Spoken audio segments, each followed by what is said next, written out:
इमाम मेहदी के इस दुनिया में आने से पहले ये दुनिया जुल्म से भर जाएगी और हर जगह फितने ही फितने होंगे। नबी पाक सल्लल्लाहु अलैहि वसल्लम ने फरमाया कि इमाम मेहदी के ज़ुहूर के बाद ज़मीन सरसब्ज़ हो जाएगी। पता ये चलता है कि इमाम मेहदी के ज़ुहूर से पहले ज़मीन बंजर हो जाएगी और दुनिया में फूड की शॉर्टेज होगी, जो कि आप खुद भी देख सकते हो कि किस तरह क्लाइमेट चेंज हर साल एग्रीकल्चर को डैमेज कर रहा है। हज़रत अली रज़ी अल्लाह ताला अन्हु ने फरमाया, इमाम मेहदी के ज़ुहूर से पहले एक फितना फैलेगा जिसमें लोग ऐसे तपाए जाएंगे जैसे भट्टी में सोना तपाया जाता है। फिर लोग काफिर के साथ एक जंग करेंगे, लेकिन वो ये जंग हार जाएंगे। इसके बाद नबी पाक सल्लल्लाहु अलैहि वसल्लम के अहले बैत से एक इंसान ज़ाहिर होगा और मुसलमानों को इकट्ठा करेगा। अल्लाह इन पर अपने नेमत नाजिल करेगा। नबी पाक सल्लल्लाहु अलैहि वसल्लम ने फरमाया कि एक बादशाह की मौत होगी तो एक आदमी मदीना से मक्का में मौजूद बैतुल्ला में आएगा।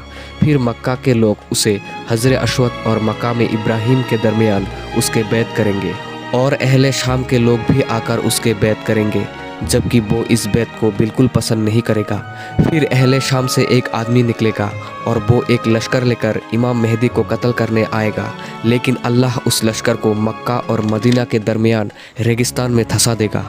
जब लोग ये देखेंगे तो शाम से अल्लाह के वली और इराक के बेहतरीन लोग उसके पास आएंगे और उसके बैत करेंगे। खुराशान से काले झंडे लहराते हुए एक फौज निकलेगी जो कि इमाम मेहदी के फौज के साथ जा मिलेगी।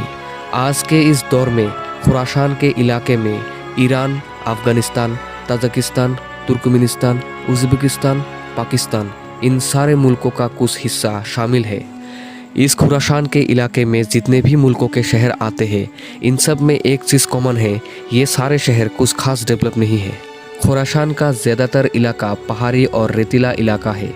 ये इलाका दुनिया की अयाशी से अलग है ताकि यहाँ के रहने वाले लोग के दिलों में दुनिया की मोहब्बत ना हो। जो लोग मरने से डरते हो वो क्या जंगें लड़ेंगे। जब खुराशान से फौज इमाम मेहदी के लश्कर के साथ जा मिलेगी, फिर मुसलमान पूरी दुनिया को फतह करेंगे और मुसलमानों की पूरी दुनिया पर हुकूमत होगी। नबी पाक सल्लल्लाहु अलैहि वसल्लम ने फरमाया कि रोमन्स ताबिक यलमाक नाम की जगह पर जमा होंगे और मुसलमान भी जंग की तैयारी करेंगे और मदीना से रोमन्स के खिलाफ फौजें भेजेंगे। ये दोनों फौजें आपस में जंग करेंगे। रोमन्स मुसलमानों से कहेंगे कि हमारे रास्ते से हट जाओ ताकि वो दूसरे ग्रुप से लड़ सके।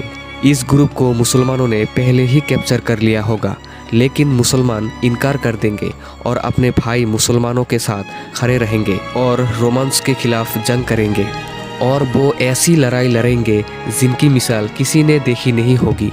यहाँ तक कि अगर कोई परिंदा इनके किनारे से गुजरेगा तो उसे बैठने के लिए कोई जगह नहीं मिलेगी। इतने बड़े लेवल पर कत्लेआम होगा। जब गिनती की जाएगी तो 100 आदमियों में से सिर्फ एक जिंदा मिलेगा। इस जंग में मुसलमानों की 3 हिस्सों में से एक हिस्सा डरकर जंग छोड़कर भाग जाएगा, जिसे अल्लाह कभी माफ़ नहीं करेगा, और एक हिस्सा शहीद होगा जो अल्लाह की नज़र में बेहतरीन शहीद होगा, और आखिरी हिस्सा जंग जीत जाएगा और वो इस्तांबुल को फतह करेगा। जंग ख़त्म होने के बाद जब मुसलमान माले गनीमत में मशरूफ़ होंगे तो शैतान पुकारेगा कि दज्जाल ने तुम्हारे घरों में तुम्हारी जगह ले ली है, और इसे मुसलमानों में हंगामा पैदा होगा और वो बाहर निकलेंगे, लेकिन उसका कोई फ़ायदा नहीं होगा। दज्जाल की फितनों से परेशान होकर मुसलमान सीरिया जाएंगे। वहाँ मुसलमान एक और जंग की तैयारी में होंगे और नमाज का वक्त हो चुका होगा। अल्लाह के नबी हज़रत ईसा अलैहिस्सलाम इस दुनिया में आएंगे।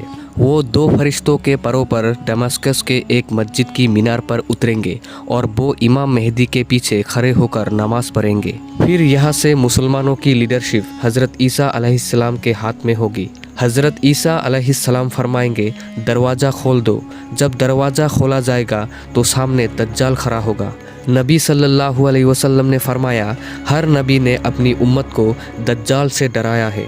इस दज्जाल की एक आँख काना होगा, इसके बाल घुंघराले होंगे, इसके माथे पर काफिर लिखा होगा, जो पढ़ा लिखा और अनपढ़ दोनों पढ़ सकेगा। इसके एक हाथ में जन्नत होगी और दूसरे हाथ में दोज़ख। इसकी दोज़ख हकीकत में जन्नत होगी और इसकी जन्नत हकीकत में दोज़ख होगी। दज्जाल इस दुनिया में पैदा नहीं होगा, बल्कि वो पहले से ही इस दुनिया में मौजूद है। एक दिन नबी पाक सल्लल्लाहु अलैहि वसल्लम ने नमाज के बाद सहाबा को एक वाक़या सुनाने के लिए जमा किया। नबी पाक सल्लल्लाहु अलैहि वसल्लम ने फरमाया, उनके पास एक तमीम उदारी नाम का इंसान आया और उसने नबी सल्लल्लाहु अलैहि वसल्लम को बताया कि एक दिन वो अपने जहाज़ पर सफ़र कर रहा था तो रास्ता भूलने की वजह से इसका जहाज़ एक जजीरे पर जाकर रुक गया और उन्होंने उस जजीरे पर जंजीरों में जकड़ा हुआ एक इंसान देखा।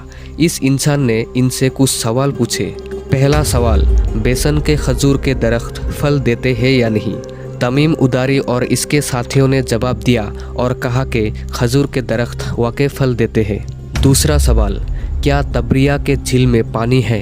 तमीम उदारी और इसके साथियों ने कहा, झील में पानी बहुत ज़्यादा है। तीसरा सवाल, मुझे उम्मियों के उस नबी के बारे में कुछ बताओ। तमीम उदारी और इसके साथियों ने जवाब दिया, उन्होंने मक्का से मदीना की तरफ हिजरत कर ली है और बहुत से अरबियों ने उनका इस्लाम कबूल कर लिया है। ये सुनते ही वो गुस्से से फटकारा और उसने जंजीरों को झटका दिया। इसके बाद इसने इन्हें अपना नाम बताया, दज्जाल, और इसने कहा कि बहुत जल्द मैं पूरी दुनिया घूमूंगा लेकिन मक्का और मदीना में मुझे जाने नहीं दिया जाएगा। नबी सल्लल्लाहु अलैहि वसल्लम ने इसके बाद मशरिक की तरफ इशारा करके बताया, दज्जाल यहाँ से निकलेगा। इसके रिलेटेड और एक हदीस है जिसमें नबी सल्लल्लाहु अलैहि वसल्लम ने फरमाया, दज्जाल खुरासान से निकलेगा और इसके साथ 70,000 यहूदी होंगे जिनके चेहरे चपटी ढालों की तरह होंगे। जी हाँ, खुरासान वही इलाका है जहाँ से इमाम मेहदी की फौजें निकलेगी, यहाँ से दज्जाल भी निकलेगा। दज्जाल के बारे में नबी सल्लल्लाहु अलैहि वसल्लम ने आज से 1400 साल पहले ही सहाबा को बता दिया था, क्योंकि ये दुनिया का सबसे बड़ा फितना है।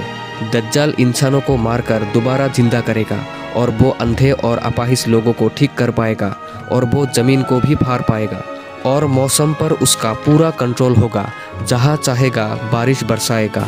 दज्जाल इस तरह की मौजज़ा दिखा के लोगों को मजबूर करेगा कि उसे खुदा माना जाए। जैसे ही हज़रत ईसा अलैहिस्सलाम दज्जाल को देखेंगे उसे कहेंगे कि मैंने तुझे इनसे दूर रखा है, और फिर हज़रत ईसा अलैहिस्सलाम दज्जाल को मकाम लूत पर पकड़ेंगे और उसे वहाँ नेज़ा मारकर कत्ल कर देंगे। दज्जाल के मौत के बाद मुसलमान और यहूदियों के दरमियान एक जंग होगी। नबी सल्लल्लाहु अलैहि वसल्लम ने फरमाया, अगर कोई यहूदी किसी पत्थर के पीछे भी छुपा हो तो वो पत्थर भी बोल उठेगा कि ए मुसलमान, मेरे पीछे एक यहूदी छुपा है, आकर इसे कत्ल कर दे, सिवाय गरकत के दरख्त, क्योंकि ये यहूदियों का दरख्त है और इज़राइल में ये बड़ी तादाद में पाया जाता है। इनके कुछ टाइम बाद इमाम मेहदी वफ़ात पा जाएंगे। नबी पाक सल्लल्लाहु अलैहि वसल्लम ने फरमाया, इमाम मेहदी तुम में 7 या 8 साल तक रहेंगे।